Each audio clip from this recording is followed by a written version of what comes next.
baik sekolah. Betul. Jadi siapa yang paling disalahkan dalam posisi ini? Ya guru. Guru yang dianggap melakukan tindak kekerasan kepada anak. Ya mungkin tidak banyak kepala sekolah yang lalu mau duduk bersama untuk memediasi sesungguhnya apa yang terjadi, karena respon yang diberikan oleh pemimpin di sekolah itu bisa jadi adalah respon yang sporadis. Wah, jangan-jangan sekolahku masuk medsos, jangan-jangan sekolahku diberitakan buruk. Itu saja yang terbersit bersama, dan ketakutan untuk dinarasikan di publik secara buruk termasuk di media sosial itu ketakutan yang mendasar, karena penghakiman oleh yang maha kuasa netizen itu kan luar biasa ya Mbak ya. Ya kita tahulah kayak gimana. Jadi itu ada banyak hal yang kemudian menjadi penyebab. Tapi menurut saya salah satu yang terpenting yang menjadi akar masalah ya gaya hidup dan pola pikir kita yang semakin materialisme, di mana kemudian penghormatan kepada orang yang berjasa, orang yang memberikan ilmu kepada anak-anak kita itu tidak dianggap sesuatu yang penting, karena dianggap wong wis tak bayar kok. Jadi ya selesai di situ transaksinya gitu. Ini kan menjadikan para guru-guru kita juga pada akhirnya sekarang banyak ya sudahlah anak sakarmu ya diumbar gitu aja. Nah ini kan pada akhirnya berdampak juga pada kualitas pendidikannya, misalnya karakter anak didiknya. Dan itu sungguh terjadi. Sudah banyak guru-guru yang bercerita ke saya secara langsung bahwa mereka sudah angkat tangan. Karena ketika mereka mau bersuara keras saja sudah ada anak-anak yang langsung memvideo. Ya itu ilmu dari mana ya anak-anak kita sudah sedemikian, mereka menjadi reporter di dalam kelasnya sendiri begitu. Dan benar-benar tekanan itu dirasakan oleh guru gitu kan. Pak, awas kita punya buktinya Bapak kalau marah. Nah, itu ada yang sampai begitu tuh ada. Atau dalam cerita-cerita yang lebih ringan misalnya ya anak-anak ketika mengabaikan pesan-pesan atau petunjuk guru, perintah-perintah guru itu merasa ada yang belani. Ya. Ada yang kemudian membolehkan itu dia lakukan. Jadi, proses mendidik anak untuk memiliki responsibility atau rasa tanggung jawab itu menjadi semakin susah diwujudkan gitu. Ketika tidak ada dukungan dan kesepahaman dari orang tua, kira-kira begitu Mbak. Oke, tapi ngomong-ngomong sebelum ngobrol lebih jauh soal kasus-kasus kriminalisasi guru, Bu Hikmah kan ini magister pendidikan. Apa pernah juga menjadi seorang guru berkecimpung di dunia pendidikan juga ya, Bu? Pernah di Sanawiyah, Aliyah, SMA, lalu ngajar juga di kampus di UIN Maliki Malang. Oke, dan itu mengalami sendiri ya bagaimana susahnya mengatasi dan menghadapi anak-anak yang memiliki kebutuhan khusus. Kita pendidikan tidak boleh menyebut mereka sebagai anak nakal ya, tapi anak-anak yang memiliki karakter perilaku khusus gitu ya. Padahal saya ngajarnya di sekolah berbasis pesantren, tentu angkanya mungkin sangat minim ya. Tidak bisa saya bayangkan bagaimana teman-teman yang ngajarnya di umum gitu, di sekolah umum, di basis masyarakat yang lebih heterogen begitu. Itu tentu akan lebih sulit lagi untuk mengendalikan kelas, mengendalikan perilaku, dan bukan mengendalikan bahasanya ya, membangun, menghabitasikan perilaku yang baik kepada anak didiknya akan susah. Betul, karena menginternalisasi itu juga bukan hal yang mudah ya. Menanamkan karakter yang baik ke anak-anak didik kita. Lantas Bu Hikmah, dari DPRD sendiri di Komisi E dengan berbagai macam kasus termasuk Jawa Timur menempati peringkat tertinggi untuk kasus-kasus kekerasan berbasis di institusi pendidikan, apa kemudian bentuk pengawasan yang sudah dilakukan atau rekomendasi-rekomendasi yang sudah dilakukan juga untuk mengatasi hal itu, Bu Hikmah?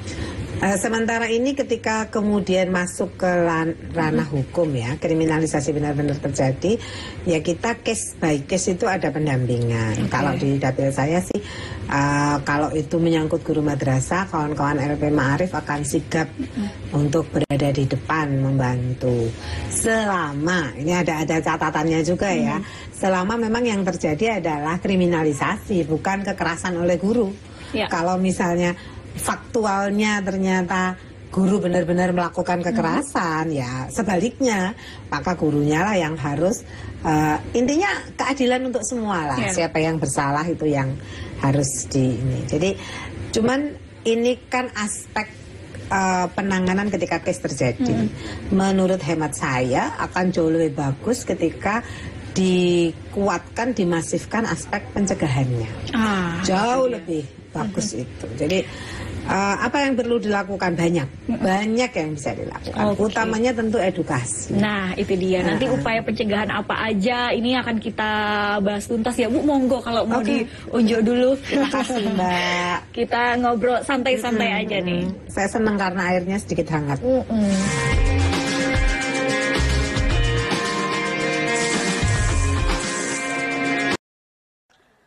Listrik untuk rakyat PLN sambung listrik 812 masyarakat prasejahtera di Jawa Timur. PLN hadir untuk rakyat, listriki Dusun Bandialit, Meru Betiri.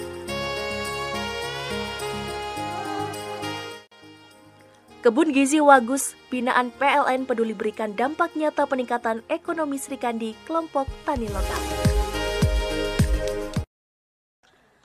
Listrik untuk rakyat PLN sambung listrik 812 masyarakat prasejahtera di Jawa Timur. PLN hadir untuk rakyat, listriki Dusun Bandialit, Meru Betiri.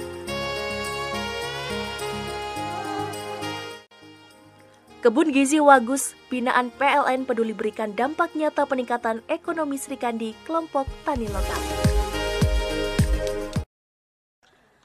Listrik untuk rakyat PLN sambung listrik 812 masyarakat prasejahtera di Jawa Timur.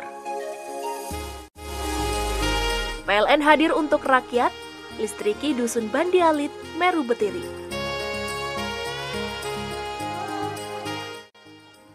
Kebun Gizi Wagus, binaan PLN peduli berikan dampak nyata peningkatan ekonomi Srikandi, kelompok tani lokal.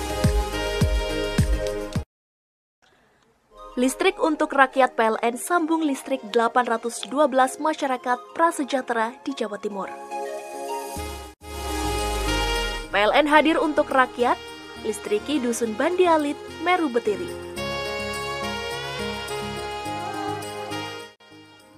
Kebun Gizi Wagus, binaan PLN peduli berikan dampak nyata peningkatan ekonomi Srikandi, kelompok tani lokal. Listrik untuk rakyat PLN sambung listrik 812 masyarakat prasejahtera di Jawa Timur.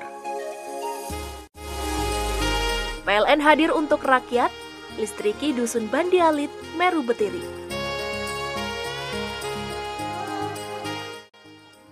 Kebun Gizi Wagus, binaan PLN peduli berikan dampak nyata peningkatan ekonomi Srikandi, kelompok tani lokal.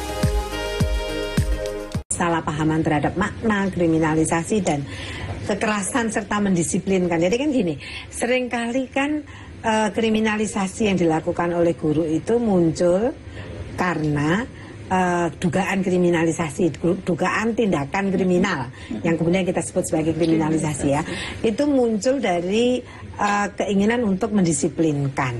Nah, sebetulnya antara mendisiplinkan dan melakukan kekerasan itu seperti apa sih batasnya? Itu harus diperjelas dulu. Karena ini bias. Orang tua menganggap itu kekerasan, guru menganggap itu proses pendisiplinan. Ya. Psikolog menganggap itu kekerasan, guru menganggap itu perlu dan itu wajar melihat situasi spesifik anak yang bersangkutan. Jadi macam-macam lah. Tentu harus ada kemudian regulasi yang memperjelas. Karena case-nya kan ternyata banyak se-Indonesia terjadi. Perlu diperjelas antara mendisiplinkan dan melakukan tindak kekerasan itu seperti mana batasannya menurut regulasi terhadap pelindungan anak. Nah, regulasi terkait pelindungan guru juga mesti diperkuat. Itu kan sebetulnya ada di UU Sisdiknas ya, kemudian ada juga PP-nya 74 tahun 2008, kalau undang-undang ada undang-undang guru dan dosen ya 14 tahun 2005 itu mempertegas tentang pelindungan terhadap guru. Bahkan ada jurisprudensi yang dikeluarkan oleh Mahkamah Agung tentang bahwa guru tidak dapat dipidana ketika melakukan proses pendisiplinan. Jadi istilah yang digunakan oleh Mahkamah Agung adalah pendisiplinan, tentu bukan melakukan kekerasan. Nah, sekali lagi menerjemahkannya sekarang, mendisiplinkan itu kalau menggunakan kekerasan seperti apa? Nah, karena kan case yang banyak masuk itu misalnya anak dicubit sampai kebiruan, nah, itu dianggap kekerasan. Dipukul pakai penggaris, sedikit bilur itu kekerasan. Bukan sekedar dibentak begitu saja ya, padahal kekerasan juga ada kekerasan psikis gitu ya. Betul. Jadi oke lah, sekali lagi mesti dipahami bersama. Dan menurut saya yang terbaik adalah di komunitas terkecil, di lingkungan sekolah itu sendiri, antara orang tua, kepala sekolah, guru, dan bahkan anak-anak. Jangan lupa, saya paling tidak sepakat ketika anak-anak tidak disertakan dalam membangun rules. Yang mau kena rules tadi itu anak-anak, yang dibebani untuk mempertanggungjawabkan, membangun responsibility-nya mereka. Kenapa mereka nggak didengerin? Dengerin dong mereka, gitu ya. Anak-anak itu kadang punya ide genuine yang luar biasa. Dengerin mereka, buat mereka terbuka untuk menyampaikan. Proses pengajaran kayak gini loh yang mereka suka. Punishment kayak gini loh yang mereka masih bisa mentoleransi gitu. Dengerin mereka.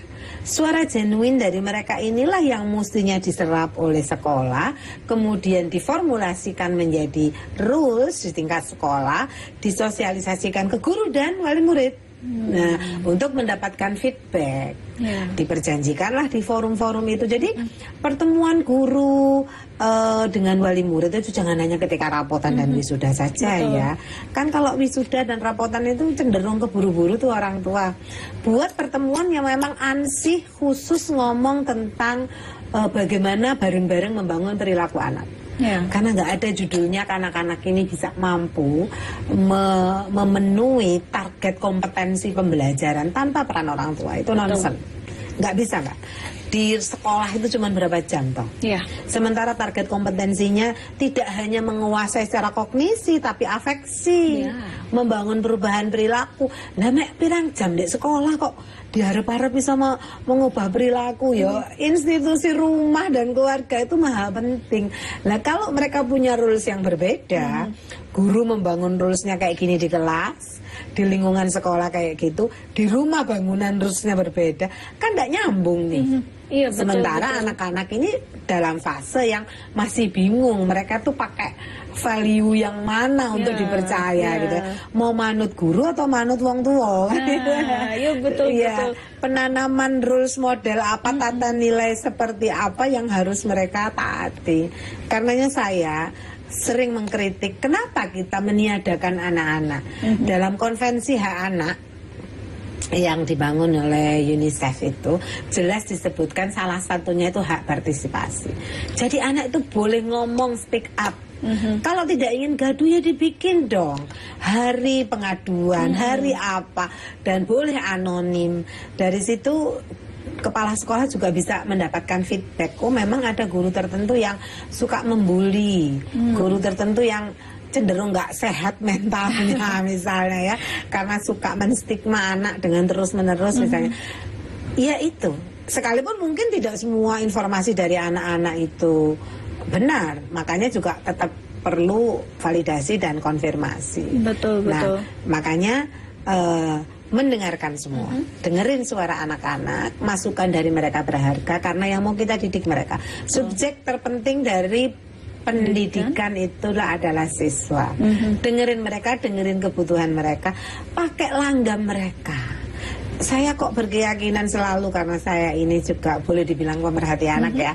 Saya berkeyakinan sepanjang kita berkomunikasi dengan tepat dengan anak-anak, sekalipun dengan mereka yang memiliki perilaku bermasalah, Insya Allah ada hal-hal yang bisa kita lakukan. Jadi pencegahannya itu Mbak. Yang kemudian yang lain menurut saya ya selain memperbanyak komunikasi ya, itu ada lembaga advokasi khusus untuk guru kali ya. Bisa dari PGRI misalnya, atau dari apa yang memberikan konsultasi gratis, memberikan penguatan emosional, psikologis gitu ya, pendampingan hukum gitu yang diperlukan, dan itu hak guru kan menjadi bagian dari asosiasi tersebut. PGRI dan sebagainya yang ada kan banyak tuh asosiasi guru yang induk besarnya itu di PGRI. Kemudian menurut saya untuk mengatasi problem agar guru-guru memahami betul bahwa ada hal yang perlu dijaga dalam proses berinteraksi dengan anak-anak, agar mereka juga tahu bahwa mereka tidak sepenuhnya bebas menerjemahkan pendisiplinan itu dengan berbagai instrumen yang akhirnya menjurus kekerasan. Maka juga perlu dilakukan proses pengembangan program pengendalian emosi dan metode mendidik alternatif bagi para guru-guru ya. Subjek pendidikan itu anak-anak. Anak-anak satu kelas misalnya ada 35 Mbak.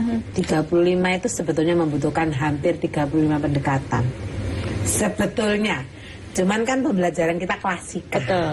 Beban administrasi guru sak tumpuk. Ngabsen tok ae jenenge arek cek angel. Arek saiki jenenge lak angel Mbak. Aduh, maca jeneng tok iku sing ngentekno waktu misalnya ya. Itu sudah proses administrasi yang menambah beban guru.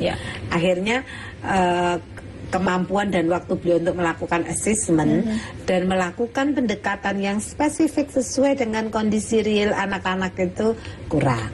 Padahal ini rumusnya pembelajaran yang efektif sesungguhnya adalah bahan belajarnya, materi belajarnya adalah dari subjek belajar. Materi belajar terbaik bersumber dari pengalaman real subjek belajar. Siapa itu siswa? Jadi anak-anak, oh mereka anak nelayan, pakai tema-tema laut. Ngapain diajak ngomong gunung, diajak ngomong mall, nggak relate ya, nggak relate gitu ya. Itu yang dimaksudkan ya secara harfiahnya kayak gitu. Tapi tentu itu narasi yang bisa menjadi asosiasi ya. Jadi intinya deketin mereka sesuai dengan langgam mereka.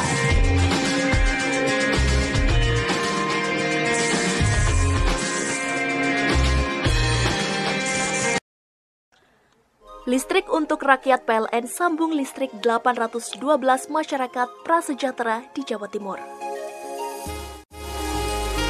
PLN hadir untuk rakyat, listriki Dusun Bandi Alit, Meru Betiri. Kebun Gizi Wagus, binaan PLN peduli berikan dampak nyata peningkatan ekonomi Sri Kandi, kelompok tani lokal. Listrik untuk rakyat PLN sambung listrik 812 masyarakat prasejahtera di Jawa Timur. PLN hadir untuk rakyat, listriki Dusun Bandi Alit, Meru Betiri.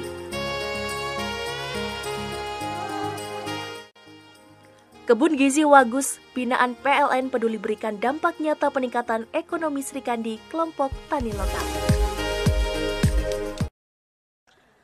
Listrik untuk rakyat PLN sambung listrik 812 masyarakat prasejahtera di Jawa Timur. PLN hadir untuk rakyat, listriki Dusun Bandi Alit, Meru Betiri.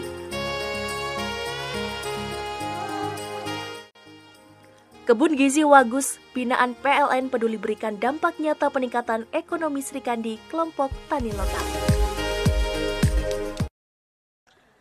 Listrik untuk rakyat PLN sambung listrik 812 masyarakat prasejahtera di Jawa Timur. PLN hadir untuk rakyat, listriki Dusun Bandi Alit, Meru Betiri.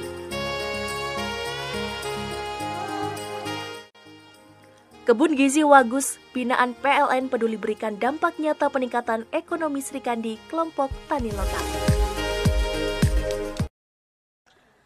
Listrik untuk rakyat PLN sambung listrik 812 masyarakat prasejahtera di Jawa Timur.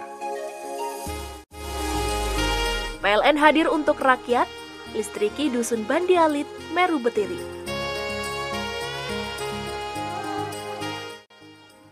Kebun Gizi Wagus, binaan PLN Peduli berikan dampak nyata peningkatan ekonomi Sri Kandi kelompok tani lokal.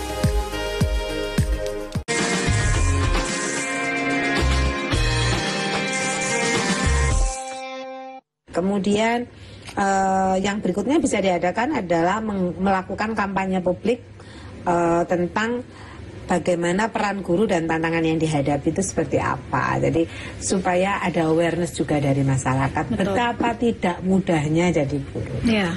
Saya tentang tidak mudahnya menjadi guru itu ada cerita lucu Mbak. Apa tuh? Waktu COVID, sebetulnya kita semua masih ingat deh. Kan kita jadi Mbak Silka sudah punya anak atau belum nikah ya? Belum nanti ini persiapan nih untuk Mbak Silka nanti kalau nikah. Ketika kita COVID Mbak, kan pembelajarannya pakai daring. Ya.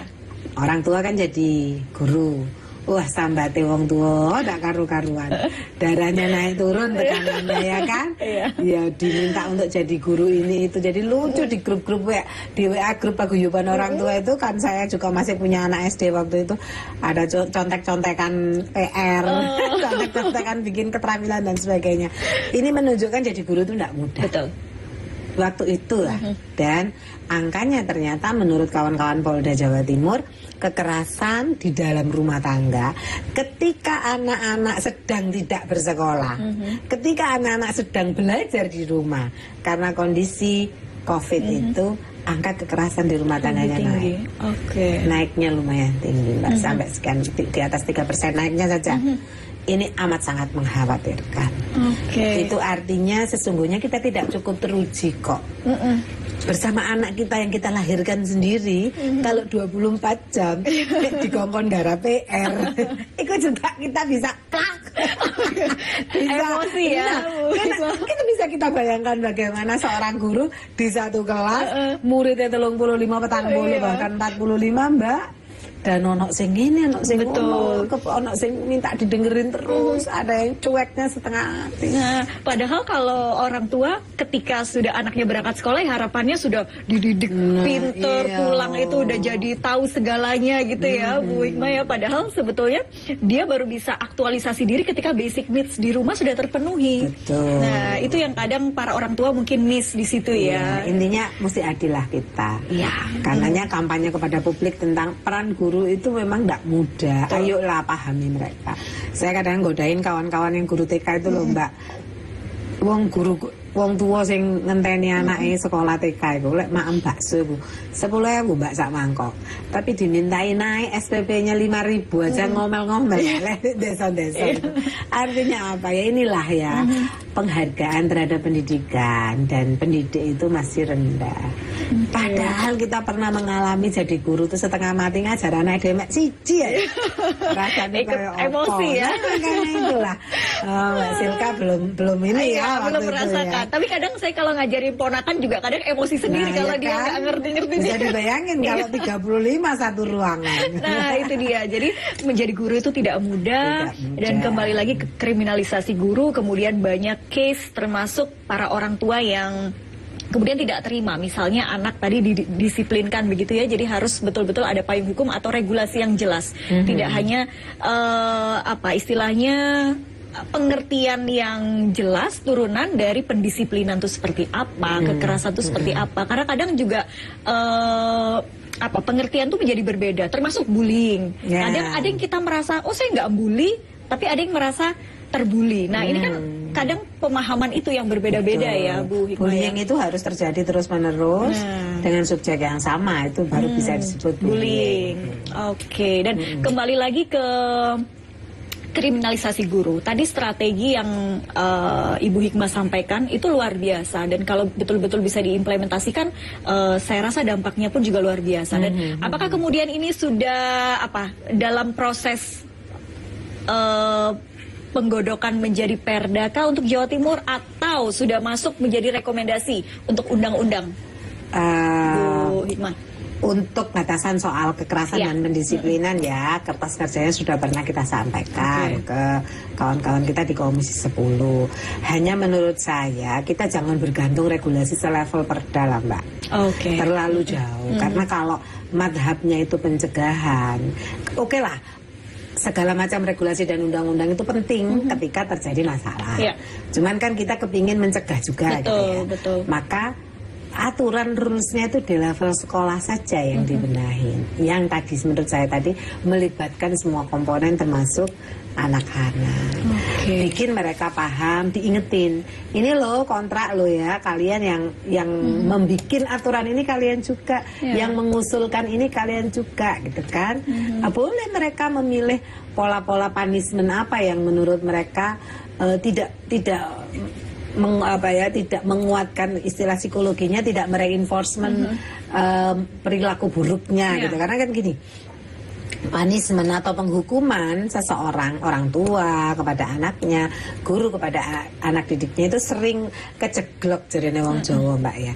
Keceglok salah kepada mempunishment tapi mereinforcement perilaku buruknya, misbehave-nya. Ini kebetulan karena saya kuliah S3 psikologi, Mbak. Jadi ada beberapa istilah psikologinya jadinya. Cuman begini, yang tidak disadari itu terjadi sering kali. Kita mempunishment kan berharap anak-anak menjadi lebih disiplin, menjadi jerah dan tidak mengulang. Ternyata mereka semakin menguatkan perilaku buruknya. Berarti punishmentnya mereinforcement, menguatkan perilaku buruknya. Dan itu sering kali terjadi. Kenapa? Karena kita tidak mendengarkan.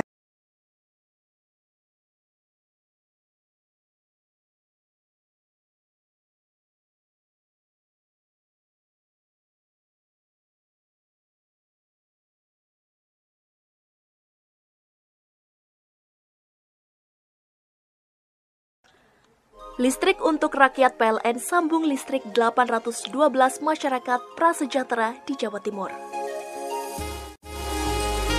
PLN hadir untuk rakyat, listriki Dusun Bandialit, Meru Betiri.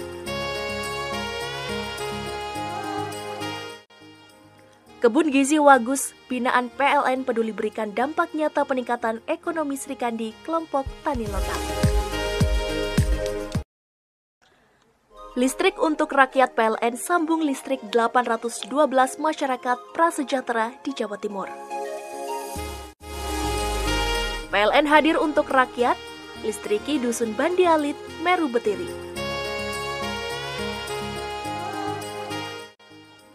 Kebun Gizi Wagus, binaan PLN peduli berikan dampak nyata peningkatan ekonomi Srikandi, kelompok tani lokal.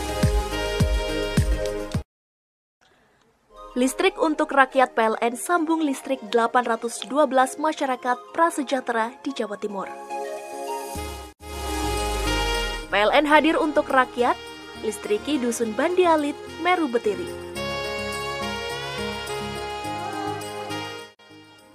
Kebun Gizi Wagus, binaan PLN peduli berikan dampak nyata peningkatan ekonomi Srikandi, kelompok tani lokal. Listrik untuk rakyat PLN sambung listrik 812 masyarakat prasejahtera di Jawa Timur.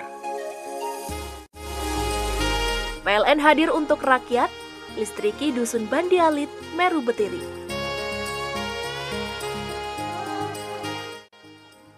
Kebun Gizi Wagus, binaan PLN peduli berikan dampak nyata peningkatan ekonomi Srikandi, kelompok tani lokal.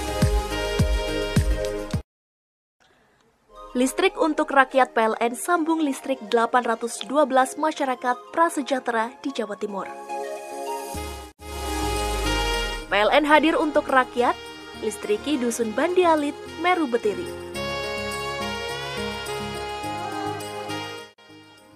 Kebun Gizi Wagus, binaan PLN peduli berikan dampak nyata peningkatan ekonomi Srikandi, kelompok tani lokal.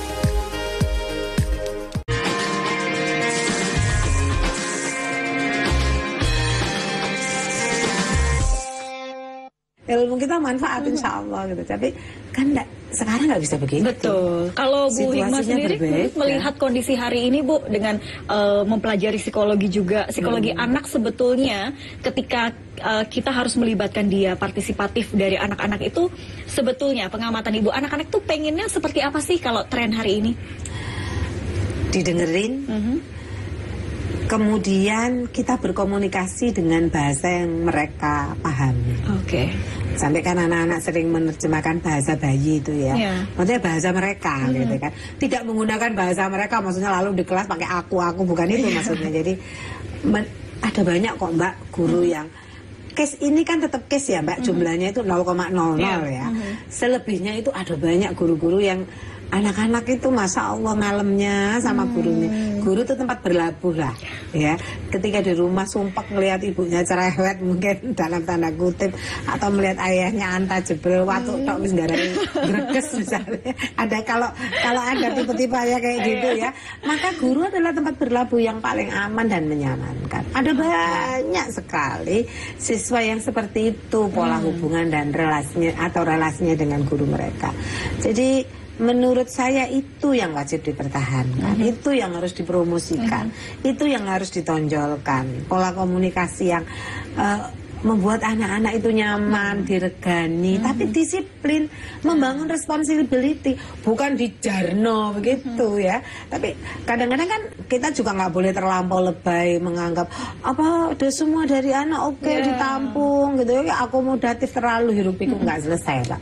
35 petang boleh akeh. Masing-masing punya kehendak. Betul. Maka tetap guru jadi panglima, tetap ada yang namanya responsibility. Makanya rules yang dibangun bersama, ketika dilanggar mereka, itu kan kamu yang kemarin mengatur dirimu sendiri. Kalau ketahuan rokok, ayo kalian minta hukumannya apa, kan kayak gitu. Kan ayo.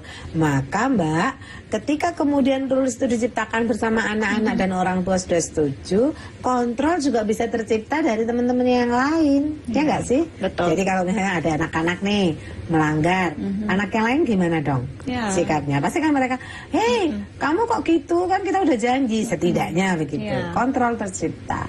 Mereka aware karena aturan itu mereka juga ikut bikin, mereka juga didengerin, mereka juga dimintain pendapat, gitu. Karena yang terkena aturan itu mereka. Gitu. Saya pikir itu keren. Perhatikan dan iya betul, keren sekali Bu Hikmah kalau itu bisa diterapkan di seluruh sekolah begitu ya. Tapi terkadang juga ada beberapa case yang mungkin kembali lagi ke kriminalisasi guru, dikarenakan orang tua yang tidak terima misalnya dengan pendisiplinan tadi yang dianggap kemudian itu tindak kekerasan, dikarenakan para orang tua taunya anaknya ini kalem, mungkin apa ya terlihat tidak aneh-aneh lah, betul. Tapi sebetulnya mereka sangat aktif misalnya di media sosial, memviralkan suatu hal dan lain sebagainya. Nah, ini seperti apa kalau Bu Hikmah melihatnya? Ya, orang tua nggak tahu anaknya itu akeh kok Mbak. Jadi nggak kenal sama anaknya itu banyak gitu ya. Ternyata anaknya di kamar nampak anteng, wiritan tok beknya ke handphone itu, wiritannya be handphone maksudnya. Itu menjelajah dunia yang tidak terbatas. Nah, yang kayak gini kan ketika orang tua nggak sadar bahwa anaknya sudah melakukan lompatan hidup yang luar biasa yang tidak bisa dia candra, ya pasti tidak muncul kesadaran. Oh tentang anak-anakku tuh butuhnya ini, nggak akan muncul itu Mbak. Maka kemudian menurut saya bagi orang tua nih ya, ketika mendapat aduan anak misalnya, atau ada orang lain mengadukan anaknya mendapatkan kekerasan karena proses pendisiplinan dari guru, kalau orang tuanya bijak ya diklarifikasi dulu, ditanya dulu duduk persoalannya dalam perspektif anak, juga ditanyakan dulu dalam perspektif guru. Tentu kalau orang tuanya bijak seperti itu, tidak mendahulukan marah. Ya tapi memang siapa juga kadang-kadang orang tua, wah anak tak gede no, kesel-kesel kok mulai sekolah membiru, misalnya begitu. Ada juga yang sampai seperti itu. Jadi ya bergantung pola pengasuhan di rumah juga sih Mbak. Dan termasuk juga oke lah, misalnya kita bicara kriminalisasi guru yang kerap kali terjadi, tapi kan memang ada juga case yang guru tersebut melakukan kekerasan. Begitu ya. Bahkan kekerasan seksual. Itu Bu Hikmah melihatnya seperti apa, dan kalau di Jawa Timur sendiri bagaimana? 81 case di tahun 2024 itu termasuk di dalamnya kekerasan seksual. Di dalamnya juga ada kriminalisasi guru. Jadi kalau melihat betul-betul guru atau pendidik melakukan kekerasan, ya harus ditindak. Siapapun yang bersalah, kiai sekalipun bahasanya ya, ya harus ditegakkan keadilan untuk semua. Tapi tidak perlu, ini dia. Problemnya kan kita selalu menganggap salahnya satu orang merusak nama institusi. Sebetulnya itu pandangan yang salah. Betul. Karena pandangan itu kemudian institusi cenderung menutup diri, nggak mau buka, nggak mau melaporkan, ya kan? Ketika ada kasus, ketakutan ketika ada wartawan, media atau terhadap tampilan di media sosial. Karenanya mereka cenderung untuk close begitu. Ini nggak benar. Karena sebetulnya harus dikomunikasikan justru kepada orang tua. Kalau ada media ya kepada media, duduk perkaranya kayak gini harus dikomunikasikan.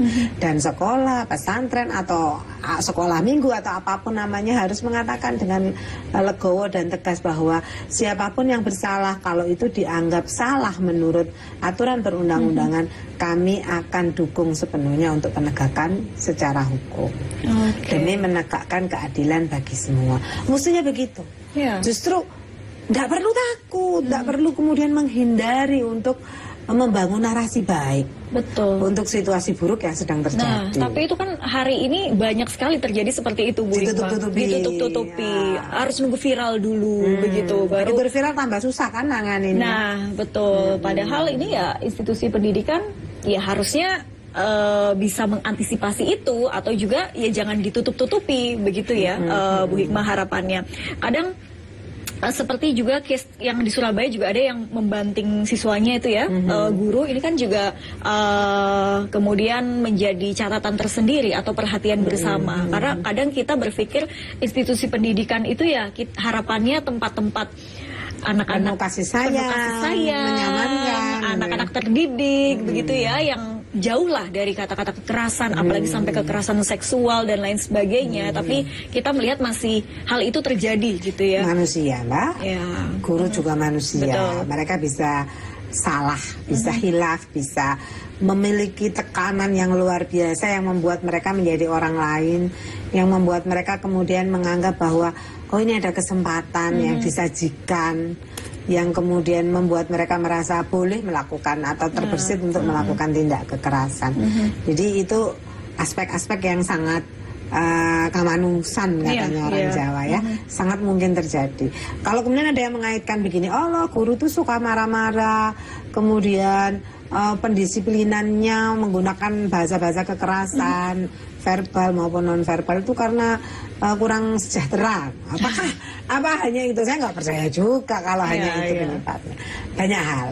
Tapi apakah itu juga menjadi salah satu faktor bahwa well-being guru itu akan membuat proses belajar mengajar lebih baik, efektivitas dalam pengajaran terjaga, itu ya. Itu ya pastilah, Mbak. Kalau kita disejahterakan, kemudian mendapatkan kesejahteraan yang sepatutnya dan selayaknya, tentu kemudian kita akan bekerja dengan lebih produktif dan ini lagi. Gitu. Cuman Mbak, ada banyak jutaan guru, puluhan ribu guru yang dengan gaji sangat minim, tapi mereka tetap mengajar dengan penuh cinta, dengan bahasa yang sangat menyamankan, dan menjadi tempat anak-anak melepas penat karena di rumahnya mereka kadang-kadang tidak cukup bisa berkomunikasi dengan orang tua. Yang kayak gitu jauh lebih banyak. Yang ini ya nyari barokahnya dengan mengajar menjadi dan guru. Ternyata barokah benar karena saya pernah mengalami itu. Ngajar zaman-zaman awal saya menikah, digaji dari saya belum menikah sampai menikah, gajinya masih 400.000, 300.000 sebulan. 500.000 zaman itu. Di tahun 95-an. 95. Waktu itu. Dan fine, saya bisa hidup terhormat karena seorang guru ya. Seorang guru kan terhormat. Betul. Sekalipun mungkin utangnya di sekolahin ya Bu SK-nya. Di dalam pranata sosial kan terhormat gitu. Betul. Ya tadi berkahnya itu tadi menjadi seorang guru.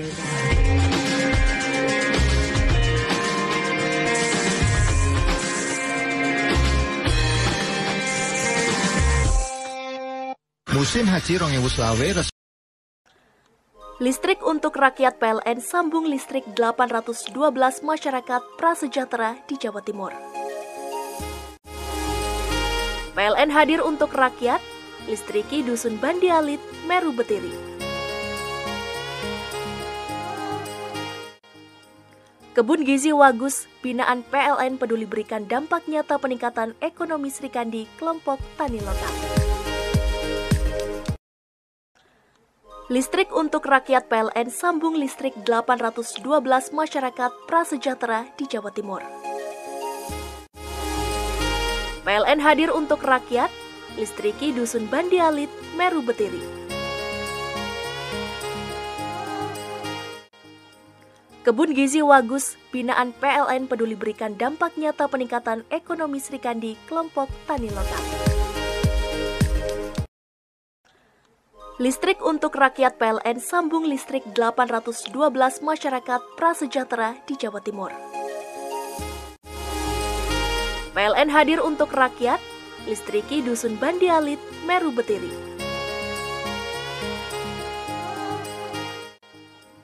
Kebun Gizi Wagus, binaan PLN Peduli berikan dampak nyata peningkatan ekonomi Sri Kandi kelompok tani lokal. Listrik untuk rakyat PLN sambung listrik 812 masyarakat prasejahtera di Jawa Timur. PLN hadir untuk rakyat, listriki Dusun Bandi Alit, Meru Betiri. Kebun Gizi Wagus, binaan PLN Peduli berikan dampak nyata peningkatan ekonomi Sri Kandi kelompok tani lokal. Listrik untuk rakyat PLN sambung listrik 812 masyarakat prasejahtera di Jawa Timur. PLN hadir untuk rakyat, listriki Dusun Bandi Alit, Meru Betiri. Kebun Gizi Wagus, binaan PLN Peduli berikan dampak nyata peningkatan ekonomi Sri Kandi kelompok tani lokal.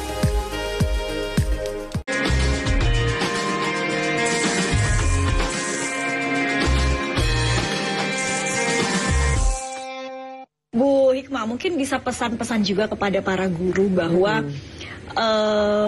dengan segala case yang ada mungkin ya, karena ketakutan akan kriminalisasi guru, bagaimana pesan yang bisa Ibu sampaikan bahwa jangan takut para guru-guru selagi itu benar, cara-cara pendisiplinan siswa ini seperti apa? Ini saya mau berpesan kepada semua pihak ya. Siap. Pertama untuk guru.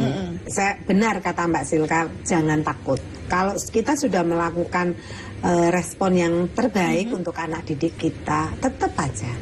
Tetap percaya diri bahwa yang sampean lakukan itu benar-benar di koridor pendisiplinan. Kalau orang tua salah paham, bangun komunikasi yang efektif. Kalau sampai ada laporan kepada kepolisian, minta bantuan. Minta bantuan kepada asosiasi, yakinlah, buatlah bukti dan narasi sebanyak mungkin tentang apa yang sudah sampean lakukan. Itu kalau sampai terjadi ya untuk seorang guru. Di luar itu untuk mencegahnya tentu kita perlu, saya sering mengistilahkan guru-guru itu juga mesti self love ya, mencintai diri sendiri, menghargai diri sendiri. Kalau itu kita jaga, kemudian kita punya kemampuan untuk meaningfulness karena kita sudah self love, lalu cara berpikir kita sudah sangat bermakna begitu ya, jadi sangat meaningfulness, maka insya Allah kita akan dijauhkan dari tindakan yang menjurus kekerasan yang tidak perlu. Kita akan terkontrol. Kata-kata kita, tangan kita akan terkontrol dengan sendirinya karena kita fokus. Meaningfulness itu kan fokus gitu ya, fokus, ada dalam kontrol dan sangat menghormati orang lain. Nah, ketika itu terjadi, saya berkeyakinan guru manapun bisa menghindari tindakan kekerasan dan menjaga emosinya. Tentu pemahaman tentang tumbuh kembang anak penting. Karena yang kita hadapi, yang dihadapi guru-guru setiap hari itu bisa berbeda. Anak-anak tumbuh dan berkembang dalam keluarga-keluarga yang situasinya berbeda.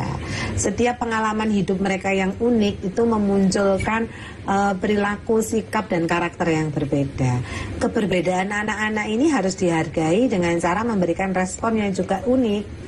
yang menghargai keberbedaan itu. Jadi ya portofolio tentang anak-anak itu wajib dimiliki guru. Jangan sampai guru tidak paham, oh ternyata ini anak dari keluarga divorce, oh ini anak pekerja migran Indonesia yang ditinggalkan ibunya, oh ini anak-anaknya orang kaya yang cenderung dimanja, ini anak. Data-data portofolio tentang anak-anak itu wali kelas dan guru BK semestinya memiliki itu. Hingga ketika ada situasi tertentu, respon kita menjadi lebih terarah sesuai dengan situasi anak masing-masing. Tentu Pak Guru, Bu Guru bersama kepala sekolah seperti yang saya sarankan tadi, jangan segan-segan untuk meminta pendapat anak. Anak-anak bisa dimintai pendapat dalam berbagai forum, dalam berbagai cara, bahkan dengan cara-cara yang gimmick yang menyenangkan bagi mereka untuk mendapatkan pola-pola yang mereka sukai tentang yang kita sebut dengan bahasa kaku sebagai tatip itu. Mari diterjemahkan secara gimmick menjadi sesuatu yang menyenangkan sebagai rule hidup bagi mereka. Boleh dipakai istilah-istilah yang mereka merasa itu keren, ya.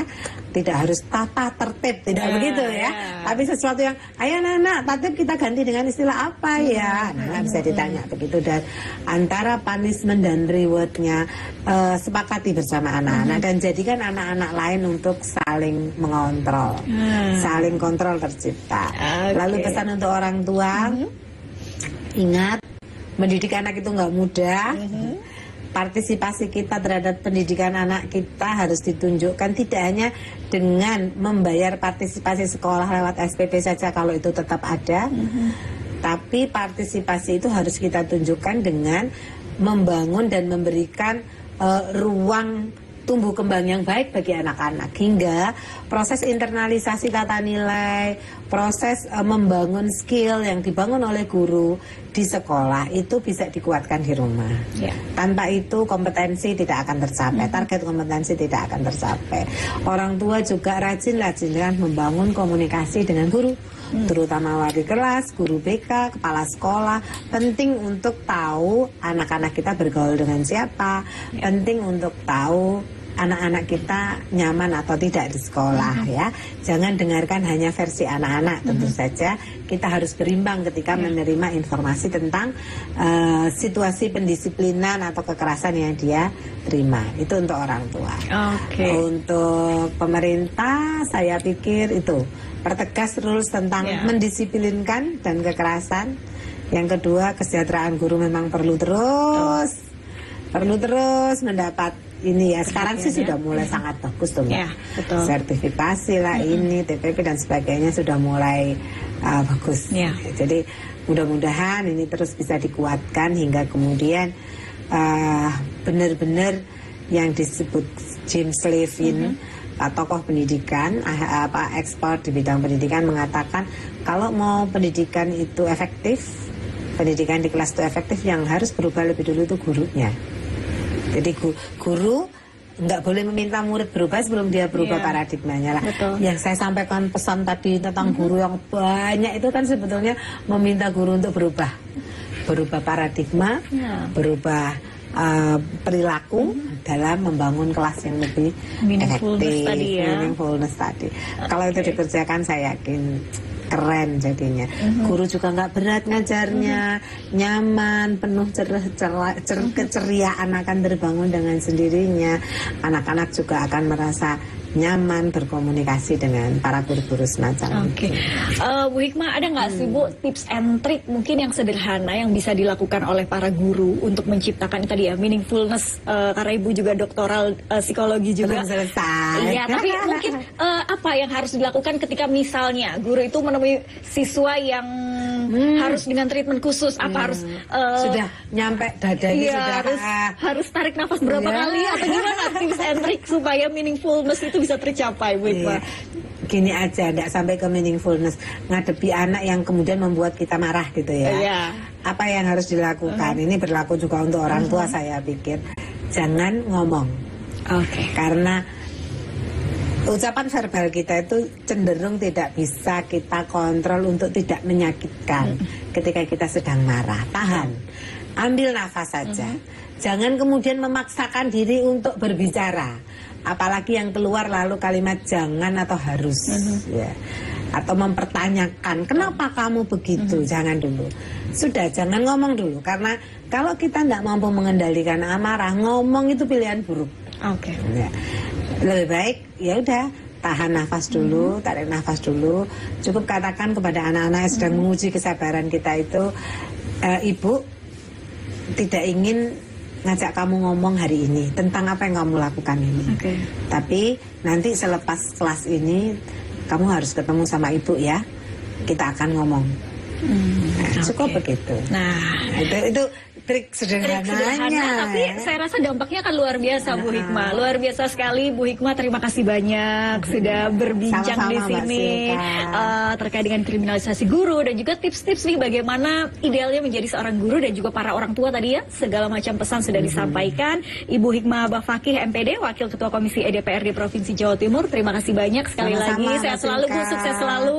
Terima kasih. Baik, dan untuk Anda, dulur-dulur Jawa Timur, terima kasih sudah menyaksikan Jatim Channel DPRD Provinsi Jawa Timur. Saya Silka Suarizona, sampai jumpa.